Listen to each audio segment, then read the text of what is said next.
Vijaya maths मराठीमध्ये आपलं स्वागत आहे. आज आपण वर्गमूळ व घनमूळ कसं काढायचं हे आपण ह्या लेक्चर मध्ये पाहणार आहोत. हे लेक्चर सर्वांसाठी उपयुक्त आहे. एटीएस, NMMS स्कॉलरशिप आणि 5वी ते 10वीच्या सर्व विद्यार्थ्यांसाठी उपयुक्त आहे. त्यामुळे माझं हे लेक्चर सर्वांनी शेवटपर्यंत बघायचंय. बघा, आता आपण पहिल्यांदा वर्गमूळ कसं काढायचं ते बघूया. वर्गमूळ. आता वर्गमूळ कसं काढायचं, आपण आता हे वर्गमूळचं चिन्ह आहे 9216 ह्या संख्येचं वर्गमूळ कसं काढायचं हे आपण आता पाहणार आहोत. सगळ्यात महत्वाचं, आपल्याला वर्गमूळ काढायचं असेल तर सगळ्यांचे वर्ग पाठ असले पाहिजे. कमीत कमी 1 ते 30 पर्यंतचे वर्ग सगळ्यांचे पाठ असले पाहिजे.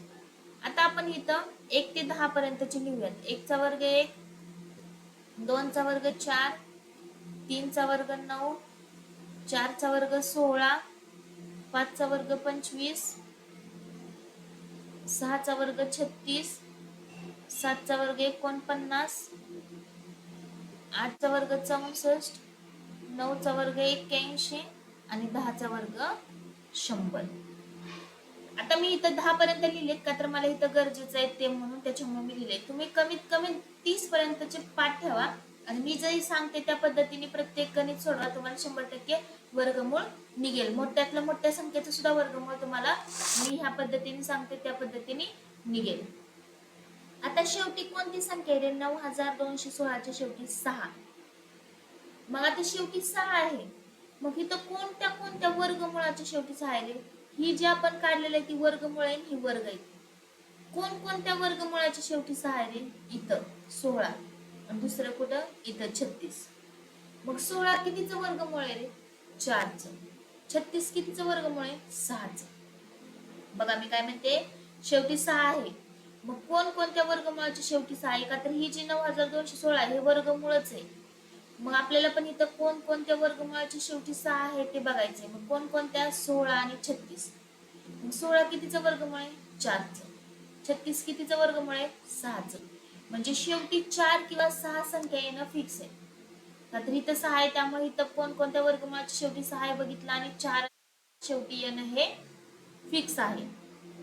आता ज्यावेळेस आपण वर्गमूळ काढतो ना त्यावेळेस शेवटून 2 संख्या सोडायच्या कंपल्सरी प्रत्येक गणितात. ज्यावेळेस तुम्ही वर्गमूळ काढताय ना शेवटून 2 संख्या सोडणं गरजेचंच आहे. 2च सोडायच्या, जास्त नाही कमी नाही, 2च. का तर वर्ग म्हणलं की आपण 2 म्हणतो, वर्ग म्हणलं की 2, त्यामुळे 2 संख्या सोडायच्या, त्याच्यावरनं लक्षात ठेवायचं. राहिली किती संख्या रे? 92. कोणत्या वर्गमूळाच्या आहे का बघायचं, किंवा 92 कोणत्या संख्येचा वर्ग आहे का बघायचं. पण कोणत्या संख्येचा वर्ग नाहीये की 92, त्यामुळं कोणत्या संख्येच्या आसपास येते हे बघायचं. मग जर 100 म्हणलं तर मोठी होती. मोठी संख्या कधीही घ्यायची नाही. 92 पेक्षा लहान संख्या घेतली तर चालते पण मोठी घ्यायची नाही. पण लगेच लहान असलेली घ्यायची. म्हणजे तुम्ही म्हणसाल मॅडम मी 64 घेतो, चालणार नाही. 92 नंतर लगेच लहान असलेली संख्या फक्त एकच आहे. कोणती? 81. ते कितीचं वर्गमूळ आहे? 9चं. म्हणजे इथं 9 येईल. किती आहे? 9. आता इथं 94 आणि 96 दोन वर्गमूळ निघले. आता प्रश्न पडला असेल ही नेमकं 94चा आहे का 96चा आहे, कसं काढायचं? काय काय जण गुणाकार करत बसतात, पण त्याच्यापेक्षा फास्ट तुम्हाला मी एक ट्रिक सांगते. आता आपण इथं 9 काढलंय की नाही, 9च्या पुढची संख्या कोणती? 10. ह्यांचा गुणाकार किती आला? 90. किती आला? 90.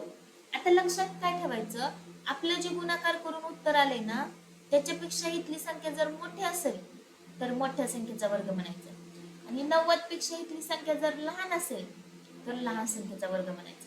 मग मला सांगा 90 पेक्षा 92 कसे आहे रे? लहान आहे का मोठे? मोठे. मोठे म्हणल्यावर मोठ्या संख्येचा वर्ग म्हणजे किती? 96चा. म्हणजे 9216 कितीचा वर्गमूळ आहे? 96चा. तुम्ही क्रॉस व्हेरिफाय पण करू शकता. 96 गुणिले 96 केलं तर तुम्हाला 9216च उत्तर मिळेल. ह्या पद्धतीने सगळे वर्गमूळाचे कोणतेही मोठ्यातला मोठ्या जरी संख्या घेऊन तुम्ही सोडवलं तरी हेच उत्तर निघणार आहे. ह्याच टाईपने सोडवलं तर अशाच प्रकारे तुम्हाला उत्तर मिळेल. त्यामुळं सर्वांनी व्यवस्थित मी सांगितलेल्या स्टेपनुसार फॉलो करून ह्या पद्धतीनेच वर्गमूळ काढायचं. आता आपण बघूया कसं काढायचं घनमूळ. वर्गमूळापेक्षा घनमूळ अगदीच सोपं आहे का, तर इथं डायरेक्ट उत्तर निघून जाते. वर्गमुळाला मात्र 2 उत्तर काढावी लागतात, त्यातून परत आणखीन आपल्याला एक फायनल उत्तर काढावं लागतं. तसं वर्गमुळात डायरेक्ट उत्तर निघते, त्यामुळे ह्याचं एवढं अवघड नाहीये. आता वर्गमूळ काढताना, आता वर्गमूळ कोणत्या संख्येचं काढायचं बघा, 74,88. आणि घनमुळाचं चिन्ह म्हणजे घनमूळ कसं लिहिलं जातं, तर ती वर्गमुळाचं चिन्ह काढलं जातं आणि इथं 3 लिहिलं जातं, त्याला म्हणायचं घनमूळ. मग तुम्ही काय ओळखायचं, ह्याच्यावरून ओळखायचं की ह्याचं घनमूळ काढायचं. आणि इथं जर 3 नसेल तर वर्गमूळ म्हणायचं. 74,088 ह्याचं घनमूळ काढायचं आपल्याला. मग इथं पण तुमचे कमीत कमी 20 पर्यंतचे घन पाठ असले पाहिजे, जास्तीत जास्त केले तरी काय हरकत नाही.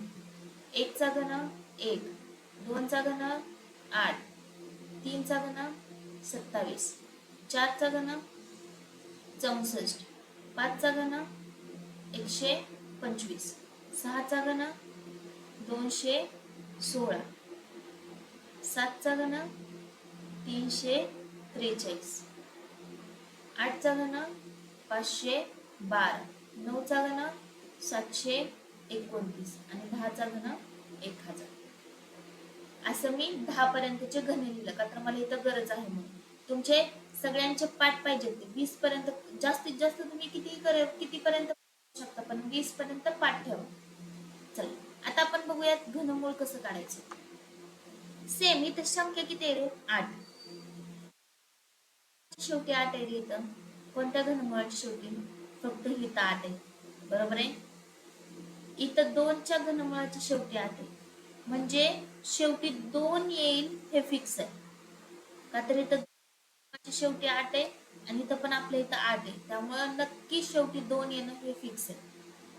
आता वर्गमूळ म्हणलं की शेवटून 2 संख्या सोडल्या, घनमूळ म्हणलं की शेवटून 3 संख्या सोडायच्या, 3 शेवटून सोडायच्या बरं का, शेवटून 1, 2 आणि 3, शेवटून 3 संख्या सोडायच्या. राहिली संख्या किती रे, 74. किती, 74. आता 74 कोणत्या घनमुळाच्या आसपास आहे बघायचं, म्हणजे 74 कशाचं घनमुळ आहे का, नाही, पण कोणत्या घनमुळाच्या आसपास येऊ शकतं, 125 जास्त होते, 64, हा, म्हणजे लगेच लहान असलेली घनमूळ घ्यायचं. लगेच लहान असलेलं 74 पेक्षा लगेच लहान असलेलं घनमूळ कोणतं आहे, 64. कितीचं घनमूळ आहे, 4. कितीचं आहे, 4. म्हणजे हे जे आपण काढलेलं उत्तर आहे, आपण जे घेतलेलं घनमूळ आहे 74,088, हे कितीचं घनमूळ आहे रे, 42. कितीचं घनमूळ आहे, 42. घनमूळ काढणं सोपं आहे, डायरेक्ट उत्तर निघतंय. वर्गमुळाचे मात्र 2 उत्तर निघतात. फायनल कोणतं उत्तर करायचं ते पण मी तुम्हाला ट्रिक सांगितलेले आहे, त्यामुळे सर्वांनी हे लेक्चर आणखीन एकदा व्यवस्थित शेवटपर्यंत पाहायचे आणि सबस्क्राईब करायचे आणि आपल्या मित्रमैत्रिणींना पण हे शेअर करा आणि लाईक करायला विसरू नका.